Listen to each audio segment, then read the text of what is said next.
Come ride the little train that is rolling down the tracks to the junction. Forget about your cares, it is time to relax at the junction. Lots of curves, you bet, and even more when you get to the junction. Petticoat Junction. There's a little hotel called the Shady Rest at the junction. Petticoat Junction. It is run by Kate. Come and be her guest at the junction. Petticoat Junction. And that's Uncle Joe. He's a moving kind of slow at the junction. Petticoat Junction.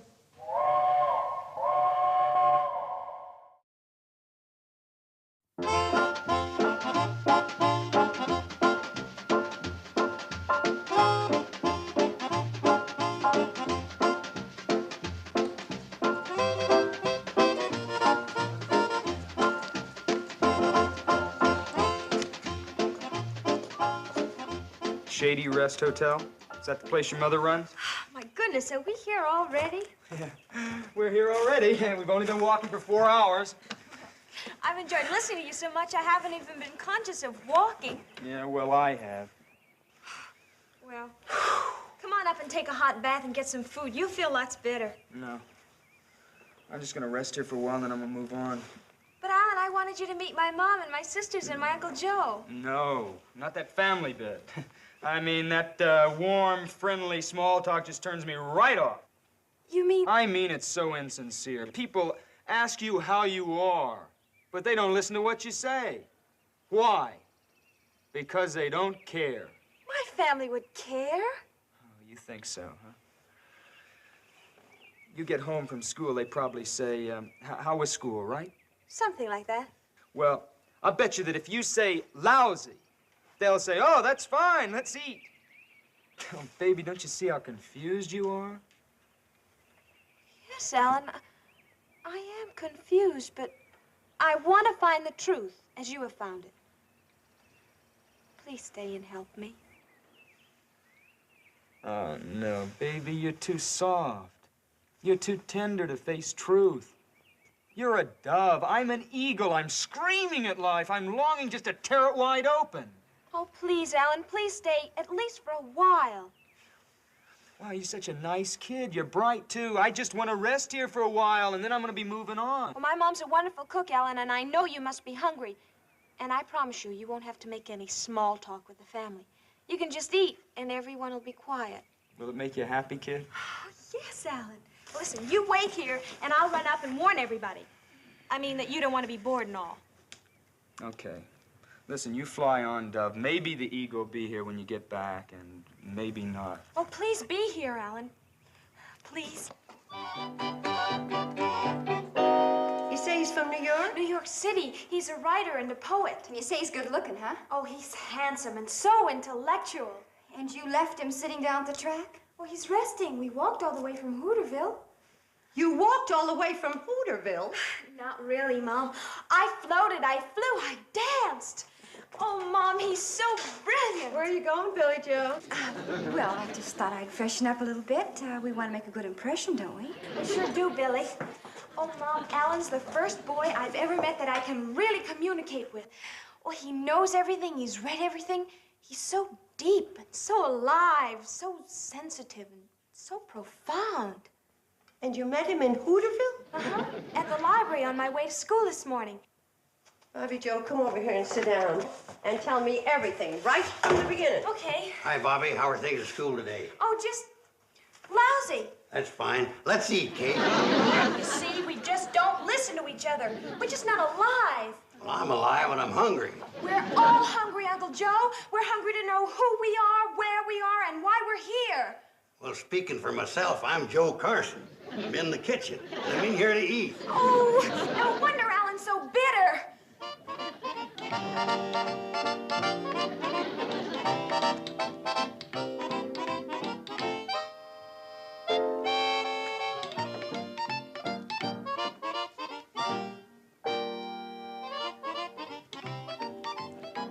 Oh, hello. I didn't know you were here. Yes, you did. That's why you came down here. Well, come to think of it, my sister did mention something. Are you the boy from New York City? Greenwich Village. Oh, Bobbie Jo said New York. You know, she never gets anything right. If you were to move your feet, I could sit down. I know. I guess you are tired. Yeah, I'm tired. Of painted up, empty-headed chicks like you. What? You're all alike. And what do you have to keep proving to yourself that you're a woman, don't you know? I know that you're the rudest man that I've ever met. Bugs you, doesn't it? Oh! Hi, Billy. Did you meet Alan? Yes. Bobbie, you take my advice and don't fall for him because he's already in love. He is? Yes, with himself. What have you got against the boy? You haven't even met him. Well, A, I don't trust big city fellas, especially from New York. And B, I don't trust writers, especially poets. And C, when you put the two together, you're going to have a lot of trouble. Bobbie Jo says he's the first boy with whom she ever had an intellectual rapport. Now, you see already you got trouble. Uncle Joe, an intellectual rapport means a meeting of the minds. Kate, you don't know poets like I do. Oh, where'd you ever learn about poets? From reading their poetry, that's where. Like what? Like this. There was a young girl from Duluth who always... Uncle Joe, I don't know poetry. What do you mean it ain't? It rhymes. Last line goes, I don't want to hear it. And I also don't want to hear any more talk against Bobbie Jo's poet friend. I understand exactly how she feels. When I was a girl, I was in love with Longfellow, Whittier, Byron, Keats, Shelley. All at the same time. yeah, but one big city fella can be more dangerous than them 5 local boys put together. Mom? In here, Bobbie Jo. Mom, Uncle Joe, I'd like you to meet Alan Landman. How do you do, Mr. Landman? It's an honor to have you here. What kind of poems you write, Alan? My poetry is, a cry of anguish in the tortured night. Oh, you write jingles for them indigestion commercials. Joe! Oh, no, I'm sure Mr. Landman is way above anything like commercial jingles. Oh, of course he is. My poetry is a scream of protest. I sound the alarm. I hang the bell on the cat. I shout in the atrophied ear of a sleeping America. Isn't that marvelous? Wonderful. You like it? It's absolutely fascinating, inspirational. You didn't understand a word I said. Not a word.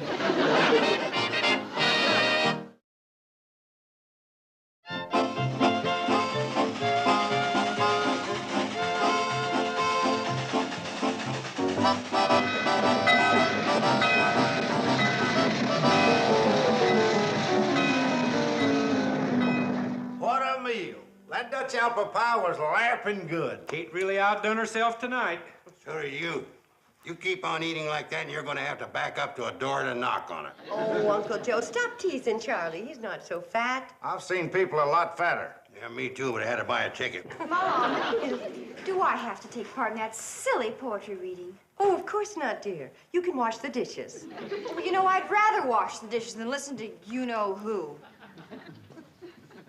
Now that Mr. Landman is here, we can start the poetry discussion. Be seated, everybody. Now, I thought it'd be kind of nice if each of us recited a couple of lines from our favorite poem, and then I'm sure that Mr. Landman will favor us with one of his original compositions. Well, you started off, Kate. You're already on your feet. Take Charlie an hour to get to his. This is from the Rubaiyat of Omar Khayyam. Here, with a loaf of bread beneath a bough, a flask of wine, a book of verse, and thou beside me singing in the wilderness. And wilderness is paradisey now. Ain't that kind of risque for mixed company? I don't think so. They was just singing and drinking a little wine. But they're out in the wilderness. True. They could be married, it don't say. Man don't go out in the woods with his wife. Yeah, but he was drinking wine, don't forget. That's enough discussion. Who else has some poetry? You, Bobbie Jo? Oh, I'd rather just sit and listen, Mom. How about you fellas? Don't you have some poetry you like? Hey, here's a little poem I kind of like. I never seen a purple cow. I never hoped to see one. But I can tell you anyhow, I'd rather see than be one. Don't you get it? Feller says he'd rather see a purple cow than be a purple cow. Well, naturally. Who'd want to be a purple cow? You'll come to think about that, ain't so funny. I know a funny one. There was a young girl from Duluth. I think the time has come for our guest of honor, Mr. Alan Landman of New York City, to treat us to a sample of real poetry. Here, here. I'd be happy to take part in this gig, although I don't know whether I'm far enough out for you cats or not. This is my latest poem. A gut-thin, whining wind defiles the groaning bones of neon-blinded seekers after murky morning. The burning mud explodes, a screaming pathway to hollow thunder of agony. I fall, and cheated dreams. A toenail splits.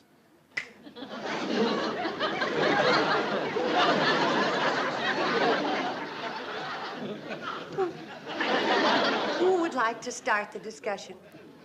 I think that was one of the most exciting poems I've ever heard. Anybody else? Floyd? Did you have an emotional reaction from Mr. Landman's poem? Yeah, but I think it is Dutch apple pie. I'd like to know what it means, if anything. So would I. It means that this is a cemetery, and you're all corpses. Good night. Oh, Alan, wait for me! You a cigarette? Sure.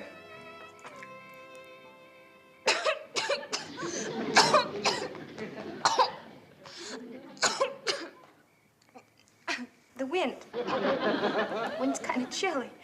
The wind is kind of chilly. You know what E.I. Boyer says about the wind? What? The wind is a switchblade knife, slashing at the polluting smokestacks of urban insanity. Nature's rumble with a defiling beetle called man. Oh, I wish I could learn to express myself like that. Well, you'll never do it around here, baby. So long, I'm going for a walk. Oh, can I come along? Oh, please. I mean, I won't talk. I'll just listen. Okay, kid?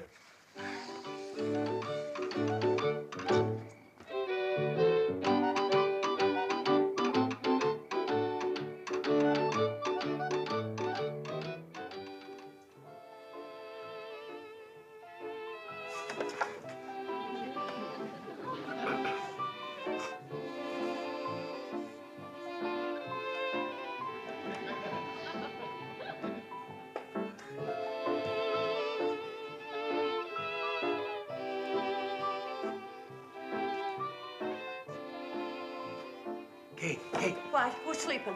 it's 1 o'clock. Why don't you go on up to bed? I'll wait up for Bobbie Jo and that poet. No, I want to see Bobbie Jo when she comes in. Well, in that case...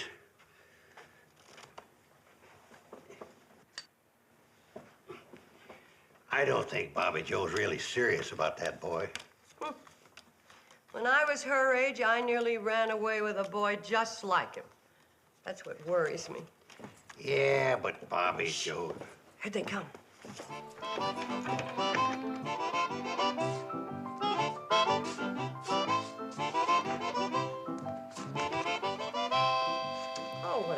terrible hand. I ought to shoot you, Uncle Joe, for giving me cards like this. Oh, look who's here. Sorry we're late. Late? Is it late? I didn't notice. Mom, I know you're waiting up for me.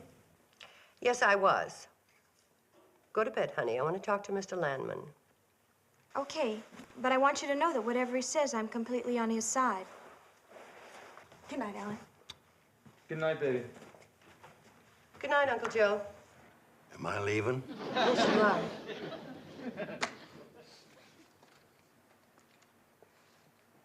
Good night, Pops. Uncle Joe, Mr. Landman said good night to you. He can't expect a corpse to answer you back, especially when its name isn't Pops.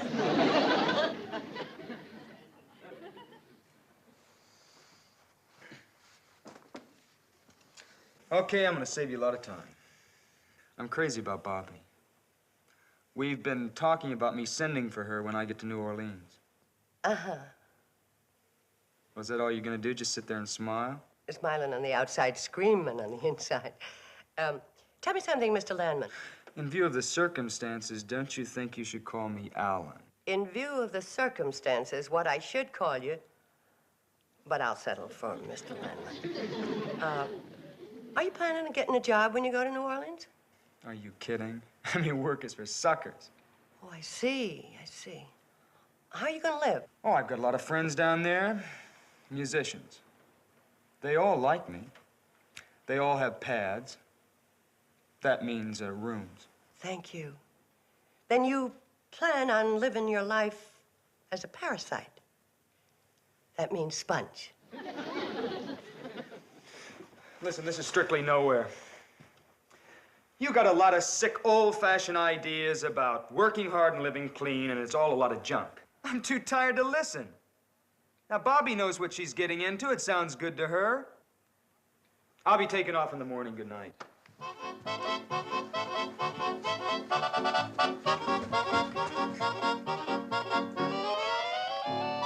You heard that? Yeah, it's bad. What are you gonna do? I don't know. Of course, you realize he'll be gone tomorrow. He'll never send for her. You know that. I know that. And she'll always remember him as a romantic young rebel, full of courage and exciting ideas. Yeah, I guess you're right. Why don't you have a good talk with her? That's the worst thing I could do. We'd only wind up yelling at each other, and he'd be a bigger hero than ever to her. No, talking to her about it'd be a big mistake. Big mistake. All those ideas of his are just a cover-up and an excuse for being a failure, for not having a job, for just being a bum, wandering around and living off other people. And you have been taken in by all that phony talk, and I am making a big mistake. Oh, Mom, you just don't understand, Alan. He has ideals. He thinks the world is full of hypocrisy, and he's attacking it. That's a lot of hogwash.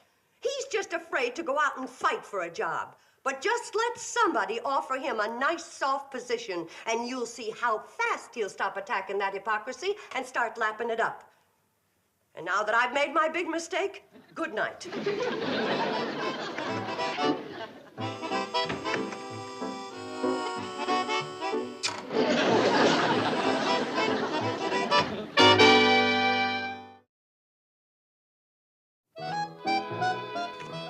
Mother's just looking out for your welfare, Bobbie Jo. I suppose you don't like Alan either. No, but it's nothing personal. He's been nice to me. In fact, he told me I was the biggest square shooter he'd ever met. Of course, he took a poetic license and left out shooter. Thank you, Mr. Bradley. Oh, Uncle Joe, I'd like you to meet Mr. Stanley. He's going to spend a couple of days with us, get away from the high pressure of big business. All right. This is my daughter, Bobbie Jo. Hello, Bobbie Mr. Jo. Stanley. You're leaving, Alan? Yeah, kid, but you'll be hearing from me. Oh, Mr. Landman, you should meet Mr. Stanley. He's from New York, too. Mr. Stanley, Mr. Landman. How are you, young man? You really want to know? Mr. Stanley is the president of the Rollo Dog Food Company. He was telling me all about his advertising problems. It's driving me out of my mind. I've offered a $2,000 bonus for a jingle I can use on radio and television, and no one in my agency can come up with one. $2,000 just for a jingle? Just a 4-line jingle. Mr. Landman is a poet. Oh, of course, he only writes high-class stuff. Is that so?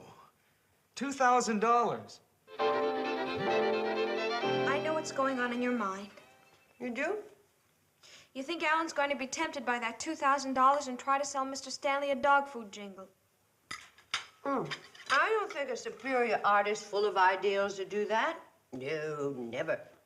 By the way, I thought your poet friend was leaving this morning. Well, he was, but he had to... Listen to this one, Mr. Stanley. Rollo dog food is never gummy. Can't form a ball in your puppy's tummy. Rollo dog food is doggone yummy. It has human appeal, but speaking from the dog's viewpoint, it doesn't make my tail wag. Then how about this one? When your poodle's feeling hollow, fill him up with a can of Rollo.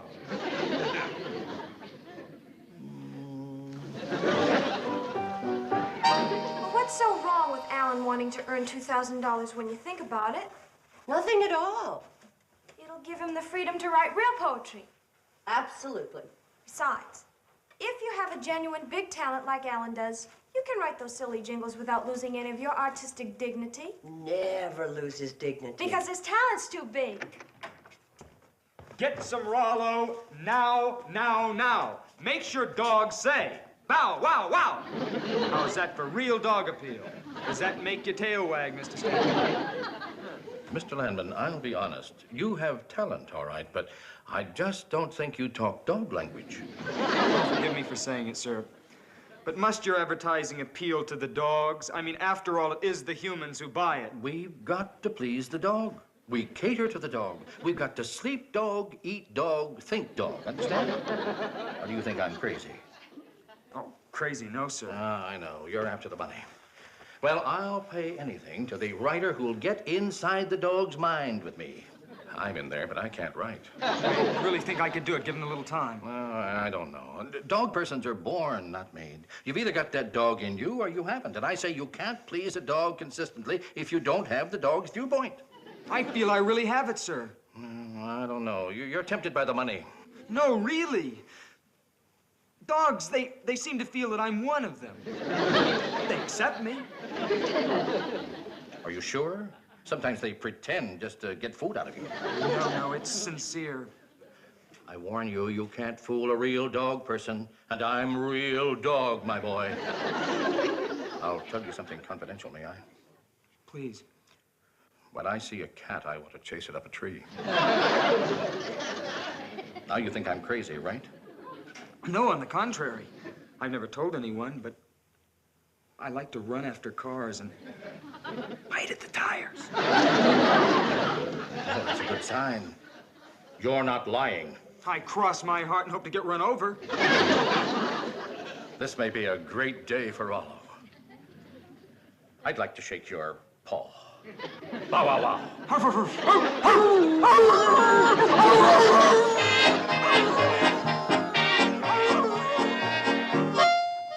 Poor Bobbie Jo, she sure is busted up.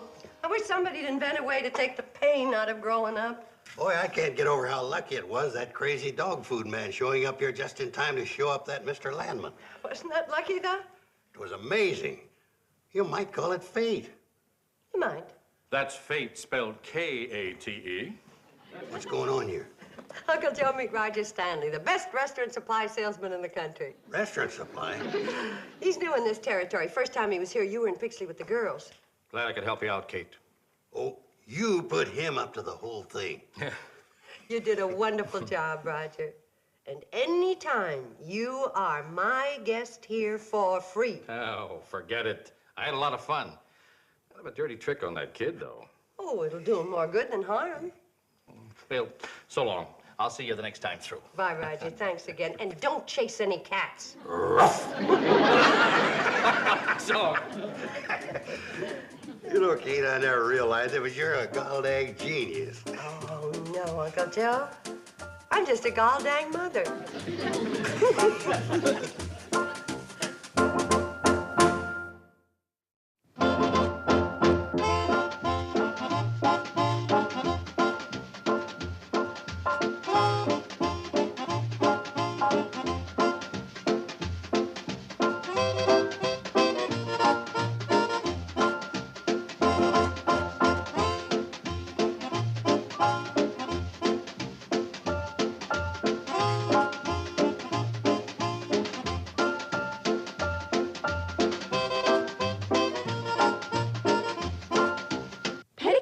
Junction. This has been a Filmways presentation.